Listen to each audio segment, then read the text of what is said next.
For Asian American and Pacific Islander Month, I'm reading aloud Henry and the Kite Dragon, written by Bruce Edward Hall and illustrated by William Lowe.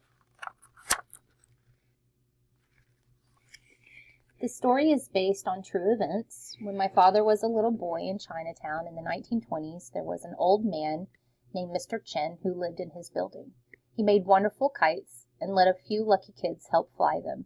Henry's adventure is inspired by him. Bruce Edward Hall. My name is Henry Chu. I am 8 years old. I live in a place called Chinatown in New York City. Chinatown is very small, pretty much just 3 tiny streets, all narrow and crooked like a village in China would be. Doyer Street is the littlest and crookedest street in Chinatown. It has a place to buy tasty little dumplings to have with our tea. I like the ones with shrimp. My friend Thelma Fung likes the one with sweet roast pork. Mott Street is where my family lives. Our building is the tallest of all. From one side you can see all the way down to Pell Street, and on the other you can look right down into the next neighborhood. It's called Little Italy. In Chinatown, New York, there are lots of things to do for fun. You can buy sweet pickled onions from Miss Lee's stand for 2 cents each. You can watch Mr. Ng sort mail at the littlest post office in New York. It's only 8 feet wide. But my favorite thing to do in Chinatown, more favorite than anything, is fly kites. And on the top floor of my building lives a man who makes the best kites of all, the best kites in the whole wide world. His name is Mr. Chen, but we kids call him Grandfather. It's a sign of respect for his age. When he was a kid in China, everyone made kites, but his kites were the biggest and the prettiest, flew the highest, and always won first prize in all the contests. He is little and old now and always wears a sweater with holes and worn-out brown slippers, but he still likes to climb the stairs to the roof to fly one of his famous kites shaped like a butterfly, or a caterpillar, or his specialty, the big, beautiful dragon. My friend Thelma Fung and I get to help Grandfather Chen make them. One time we made a butterfly from broken up packing crates. The body was made from cardboard.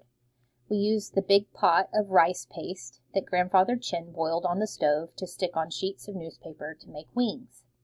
Grandfather Chen painted on bright orange stripes and deep purple spots and glued on glittery gold foil and blue polka dots. Thelma Fung and I thought it was the best, most wonderful butterfly we'd ever seen. Up on the roof, it was a perfect kite-flying day, a brisk breeze, not too cold, and sunshine broken up by clouds skipping across the sky. But Grandfather Chen was not only a great kite maker, he was a great kite flyer. Slowly, he let the butterfly rise up and out and over until it caught the wind and just took off. He made the butterfly do swoops, he made it do swirls, he made it do loop-de-loops and reverse curls. Our butterfly seemed alive. A pigeon flew by, and in a flash, Grandfather Chen made the kite chase the little bird, as if our big, beautiful butterfly were going to eat him up. The pigeon flew away as fast as his wings could carry him. Our new friend, the butterfly, sailed over the building behind us and paused over the park in Little Italy, a block away. But then something happened. A kid named Tony Gugliani, that's Gugliani,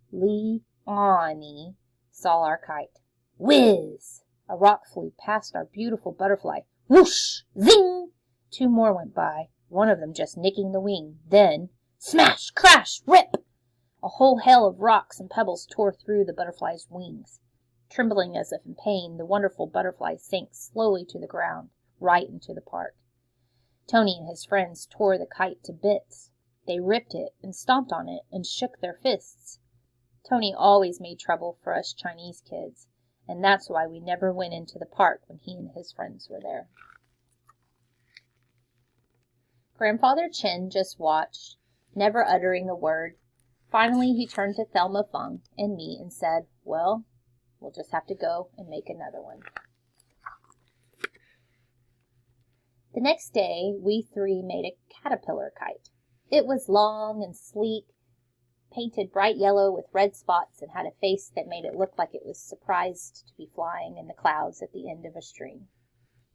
The sky was overcast, and there was the smell of rain in the air. Grandfather Chin made the caterpillar chase its own tail. He made it wave like the ocean. He made it squiggle and spiral. This time 2 pigeons appeared, and Grandfather Chin sent the giant caterpillar racing after them. They were terrified and shot away from the kite. But then it happened again. Whoosh went a rock. Zing went another. Then Tony Guglielmi tied a long string to a stone and threw it right over the caterpillar's string like a lasso. Now Tony and his friends reeled in our beautiful caterpillar, and once again our kite was stomped to pieces. "Let's go beat them up," I shouted. "Let's get all our friends and go down there and fight them." But Grandfather Chin just shook his head. "I have a better idea.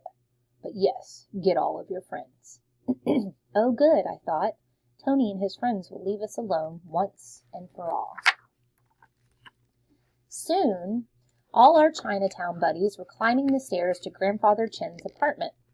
Everett Singh, Francis Ying, Walter Home, Constance Ling, and others. But when we got there, we couldn't believe our eyes. Pots of paste boiled on the stove, old wooden crates were everywhere, and so were stacks of colorful rice paper. Come on, Grandfather Chin said. "We have a kite to make." Make a kite? Now? But what could we do? After all, it was Grandfather Chin. So we rolled up our sleeves. That day's kite was a dragon. It was huge, stretching from one end of the kitchen to the other and back again. Who knew how long it was? It was covered in dazzling red rice paper and had 2 6-foot-long streamers for a tail. They were made of gold rice paper. At last, the dragon kite was ready. It was so long, it took all of us to carry it to the roof. "This kite is so big and so beautiful that they wouldn't dare throw rocks at it," Grandfather Chin said. "Everyone respects dragons, you'll see."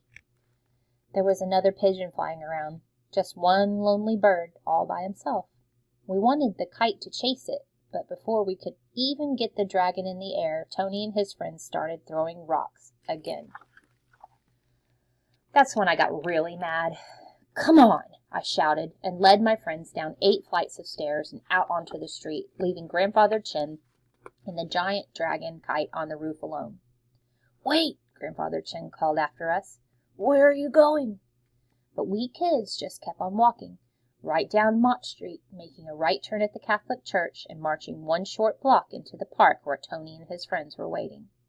Chinese kids never went into the park when Tony Guglielmi was there, but we did that day. At first, Tony and his friends just stood with their mouths open. There was silence for a minute. Then Tony spoke. "Ching chong Chinaman!" Tony Guglielmi jeered. "Stop it!" I yelled. "Tony Goo Goo Eyes!" He was stunned. "Get out of our park!" he finally sputtered. "No, you get out." "No, you! We were here first." We were all lined up, breathing hard, ready to start swinging, when all of a sudden the sky went dark. A big splash of color seemed to stretch across the entire sky. It was so big, it blotted out the sun like a giant cloud. Grandfather Chin had launched the dragon by himself. For a moment, everyone in the park was quiet as the gigantic creature hung in the air above our building, and then it started to dance. It made a slow curve. Everyone said, "Ooh." It made a majestic swing, and everybody said, "Ah." And then that pigeon flew by. The dragon darted after the little bird as if it were going to swallow it up in one bite. "Stop it! Stop it!" Tony screamed. "That's my pigeon!" "Huh?" we all said. "Your pigeon? What are you talking about?" That's when I began to understand. In Little Italy, they kept pet pigeons, homing pigeons, in cages on their roofs. He told me that homing pigeons are specially trained to always come home. He told me how our kites scared the little birds, and sometimes they flew away and never came back. "And that pigeon is my favorite. Make that dragon leave my pigeon alone. Then great big Tony Guglielmi actually started to cry. I didn't know what to say. Thelma Fung didn't know what to say. Everett Sing, Frances Ing, and Constance Ling didn't know what to say. We all just stood there, too surprised to move. And then I got an idea. "Grandfather Chin, stop!" I shouted up to the rooftop. Frances Ing, Walter Home, and Constance Ling joined in. Then even Tony and his friends started shouting, "Grandfather! Grandfather!" What's his name? "Grandfather Chin! Stop!" All at once we started running up the hill to Mott Street, the Chinese kids, Tony Guglielmi and his friends, everybody, running and shouting, "Grandfather Chin! Stop! Stop!" By the time we got there, we were all out of breath. "Grandfather! Stop! Pigeon! Pet! Tony's! Please! Oh!" Grandfather Chin just looked at me. Then he looked at Tony. Then he looked at my friends and Tony's friends. Finally he said, "Are you all crazy?" When we told him about Tony's pet bird, Grandfather immediately reeled in the big, beautiful dragon. My friends and I watched as the poor, frightened homing pigeon made a couple of big, graceful circles and flew off to a cage we could see on the roof of a building a couple of blocks away. Everyone let out a sigh of relief. And then, for the first time, Tony took a good hard look at our dragon kite. "Where did you buy it?" We laughed and told him how we made kites out of packing crates and rice paper and how Grandfather Chin painted on the faces. "I guess I'm sorry we threw rocks at them." He paused. "It was our pet birds we were worried about." We Chinese kids were sorry too, and we said so, one by one. Then we had another idea. From that day on, the Chinese kids fly kites in the mornings. The Italian kids fly their birds in the afternoons. The really great thing about this is now we can admire their birds and they can admire our kites. And everybody can go to the park whenever they want. The next kite Grandfather Chin made was a brand new specialty. It was big, it was silvery, it was all shiny and shimmery. The kite he made was a giant pigeon, and now when the kids in the park see it, all they say is, "Oh." Bruce Edward Hall, a fourth-generation Chinese-American, is the author of Tea That Burns, a family memoir of Chinatown, as well as other books. His articles have appeared in the New York Times, New York Magazine, and American Heritage, among others. Besides his writing career, Mr. Hall also served as the head puppeteer on the television show Romper Room, and a principal puppeteer in The Muppets Take Manhattan. Mr. Hall lives in New York City. William Lowe is a first-generation Chinese-American who grew up in the Bronx.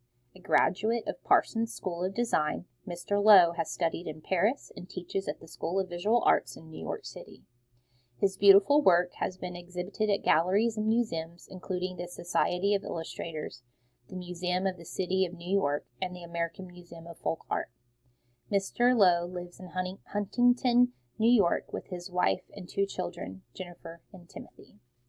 If you enjoyed hearing this story, please like the video and subscribe.